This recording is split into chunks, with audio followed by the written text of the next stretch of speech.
కేంద్రంలో ఏర్పడేది సంకీర్ణ ప్రభుత్వమే అన్నారు ఖమ్మం పార్లమెంట్ టీఆర్ఎస్ అభ్యర్థి నామా నాగేశ్వరరావు. ప్రభుత్వ ఏర్పాటులో ప్రాంతీయ పార్టీలు కీలక పాత్ర పోషిస్తాయన్నారు. ఖమ్మంలోని సర్దార్ పటేల్ స్టేడియం, ప్రభుత్వ డిగ్రీ కాలేజ్ మైదానంలో వాకర్స్ ని కలిసి ఓట్లు వేయాలని కోరారు నామా. ఖమ్మం ఎమ్మెల్యే పువ్వాడ అజయ్, ఎమ్మెల్సీ పల్లా రాజేశ్వరరెడ్డి కూడా నామాతో పాటు ప్రచారంలో పాల్గొన్నారు.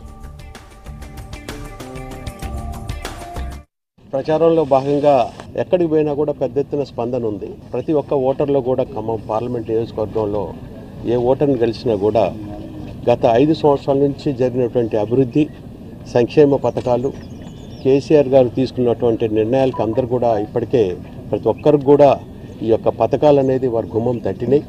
అందు గురించి అందరూ కూడా కేసీఆర్ గారిని, టీఆర్ఎస్ ప్రభుత్వాన్ని ఆదరించి 2 సార్లు అసెంబ్లీకి పంపించినటువంటి సంగతి మీకు తెలిసిందే. ముఖ్యంగా మనం కనుక చూసినట్టయితే ఈసారి పార్లమెంట్లో 16కి 16 గెలుచుకొని రాబోయే టైంలో మొత్తం భారతదేశంలో మరి కొంత మార్పు అవసరం.